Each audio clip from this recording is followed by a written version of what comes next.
नमस्कार दोस्तों, मेरा नाम है सोनू और आप देख रहे हैं हमारा हिंदी यूट्यूब चैनल हिटसन। तो आज का हमारा जो टॉपिक है, इसमें हम सोल्डरिंग से रिलेटेड कुछ इंपॉर्टेंट क्वेश्चन करने वाले हैं। जितने भी टेक्निकल ट्रेड होती हैं, जैसे कि वेल्डर है, इलेक्ट्रीशियन है, इस तरह की जो ट्रेड होती है उनमें जो है सोल्डरिंग से रिलेटेड कुछ क्वेश्चन आपके एग्जाम में पूछे जाते हैं। तो चलिए शुरू करते हैं इस वीडियो को और देखते हैं कि सोल्डरिंग में आपसे किस तरह के सवाल पूछे जाते हैं। इसके अलावा आप पीडीएफ को भी डाउनलोड कर सकते हैं। पीडीएफ का लिंक आपको वीडियो के डिस्क्रिप्शन में मिल जाएगा। तो चलिए शुरू करते हैं। तो सबसे पहला प्रश्न है, फ्लक्स जॉब को किससे बचाता है? तो फ्लक्स जो है वो जॉब को जंग लगने से बचाता है। तो इस प्रश्न का सही उत्तर ऑप्शन बी।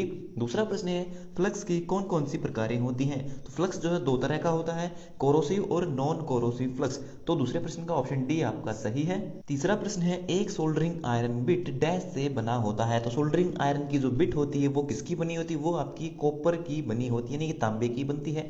तो तीसरे प्रश्न का ऑप्शन डी आपका सही है। चौथा प्रश्न है, टांका लगाने की प्रक्रिया के लिए गर्मी की आपूर्ति डैश के द्वारा की जाती है। तो गर्मी कहां से दी जाती है टांका लगाते समय? सोल्डरिंग आयरन से दे सकते हैं, इंडक्शन भट्टी से दे सकते हैं, विद्युत प्रतिरोध विधि से भी दे सकते हैं। तो ऑप्शन डी यहां पर आपका सही है। इनमें से कोई भी, इनमें से किसी भी तरीके के माध्यम से हम जो है जो टांका लगाने की जो प्रक्रिया है उसमें गर्मी की आपूर्ति कर सकते हैं। पांचवा प्रश्न है, मोटी तारों व केबल्स में जोड़ लगाने के लिए निम्न में से किस प्रकार का सोल्डर अधिक उपयुक्त है? तो मोटी तारों को जोड़ने के लिए हम किस प्रकार के सोल्डर का इस्तेमाल करेंगे? उसके लिए हम कठोर सोल्डर का इस्तेमाल करेंगे। तो पांचवें प्रश्न का ऑप्शन ए आपका सही है। छठा प्रश्न है, प्रतिरोधकों को पीसीबी में सोल्डर करने के लिए सोल्डरिंग आयरन की वाट क्षमता क्या होनी चाहिए? पीसीबी यानी कि प्रिंटेड सर्किट बोर्ड, जो आपके इलेक्ट्रॉनिक गैजेट होते हैं, डिवाइस होते हैं, उनमें आपको एक हरे कलर की एक प्लेट देखने को मिलती है जिसे हम पीसीबी कहते हैं। तो पीसीबी में जब हम सोल्डरिंग करते हैं, टांके लगाते हैं, तो उसकी जो सोल्डरिंग आयरन होती है उसकी वाट क्षमता होती है 25 वाट। तो छठे प्रश्न का है ऑप्शन ए आपका सही। सातवां प्रश्न है, सोल्डरिंग प्रक्रिया के फलस्वरूप बनने वाले जोड़ में क्या विशेषता होनी चाहिए? तो ऑप्शन दिए गए, जोड़ जो है शुष्क नहीं होना चाहिए। ऑप्शन बी है, जोड़ को अतिरिक्त शोल्डर ना हो। तो ये भी सही है। ऑप्शन सी है, जोड़ चमकदार और भरा हुआ होना चाहिए। तो ऑप्शन डी यहाँ पर आपका सही है। उपरोक्त सभी विशेषताएं उसमें होनी चाहिए। आठवां प्रश्न है, इलेक्ट्रीशियन के उपयोग में आने वाले सोल्डरिंग फ्लक्स में कौन सा रसायन उपयोग किया जाता है? तो इलेक्ट्रीशियन के उपयोग में आने वाला जो सोल्डरिंग फ्लक्स होता है उसमें रेजिन होता है। तो आठवें प्रश्न का ऑप्शन डी आपका सही है। नौवां प्रश्न है, टांका लगाने के लिए आमतौर पर प्रयोग किया जाने वाला फ्लक्स कौन सा है? तो आमतौर पर जो फ्लक्स यूज करते हैं उसे हम बोरेक्स कहते हैं। तो नौवें प्रश्न का ऑप्शन ए आपका सही है। दसवां प्रश्न है, सोल्डर किसकी मिश्र धातु है? सोल्डर जो है वो टीन और लेड से मिलकर बनती है। तो सोल्डर जो है टीन और लेड की मिश्र धातु है। तो 10वें प्रश्न का ऑप्शन सी आपका सही है। 11वां प्रश्न है, इलेक्ट्रॉनिक घटक अक्सर जोड़े जाते हैं। तो इलेक्ट्रॉनिक जो इक्विपमेंट होते हैं उनके अंदर टांके लगाने के लिए हम किसका यूज करते हैं? उसके लिए हम सोल्डरिंग का इस्तेमाल करते हैं। तो 11वें प्रश्न का ऑप्शन बी आपका सही है। 12वां प्रश्न है, जिसका उच्च गलनांक होता है उस सोल्डर को डैश कहते हैं। तो उच्च गलनांक जिस सोल्डर का होता है उसे हम कठोर सोल्डर कहते हैं। 13वां प्रश्न है, निम्नलिखित में से सोल्डरिंग अनुप्रयोगों में प्रवाह के लिए किस धातु को आमतौर पर उपयोग नहीं किया जाता है?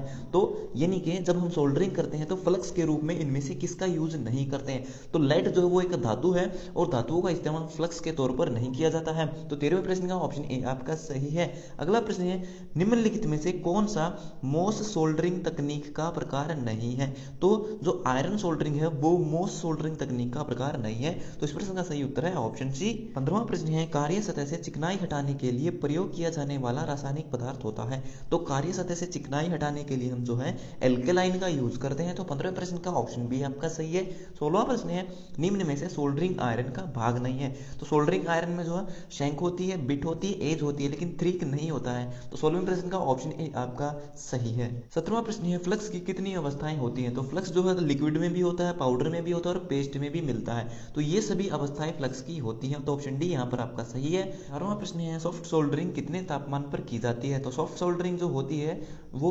450 डिग्री सेल्सियस से कम तापमान पर की जाती है। तो इसका सही उत्तर है ऑप्शन सी। और जो हार्ड यानी कि कठोर सोल्डरिंग होती है वो 450 डिग्री सेल्सियस से अधिक तापमान पर की जाती है। प्रश्न है, निम्न में से किस सोल्डरिंग आयरन का आकार कुल्हाड़ी जैसा होता है? तो दिए गए ऑप्शन में से कौन सा सोल्डरिंग आयरन ऐसा है जो इस कुल्हाड़ी जैसा होता है? तो जो हैचेट है, हैचेट जो है वो एक कुल्हाड़ी जैसे आकार की सोल्डरिंग आयरन होती है। ये जो इमेज आप देख सकते हैं ये एक हैचेट सोल्डरिंग आयरन है।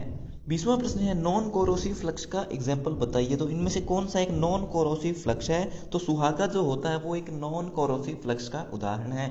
21वां प्रश्न है सोल्डर का पिघलाव बिंदु जोड़े जाने वाली धातु के पिघलाव बिंदु की तुलना में होना चाहिए। तो सोल्डर का जो पिघलाव बिंदु है जोड़े जाने वाली जो धातु होती है उस धातु के मेल्टिंग पॉइंट से कम होना चाहिए, तभी जो है सोल्डर धातु से पहले पिघलेगा। तो 21वें प्रश्न का ऑप्शन बी आपका सही है, सोल्डर का पिघलाव बिंदु कम होना चाहिए। 22वां प्रश्न है सोल्डरिंग ज्वाइंट किस प्रकार का होता है? तो सोल्डरिंग जो ज्वाइंट होता है वो दिए गए ऑप्शन के अनुसार सही उत्तर है ऑप्शन डी, ब्रेज्ड ज्वाइंट से कमजोर, क्योंकि ब्रेजिंग से हम जो ज्वाइंट लगाते हैं वो मजबूत होता है और सोल्डरिंग के द्वारा लगाया गया ज्वाइंट जो है थोड़ा सा कमजोर होता है। तो 22वें प्रश्न का ऑप्शन डी आपका सही है, ब्रेज्ड ज्वाइंट से कमजोर होता है।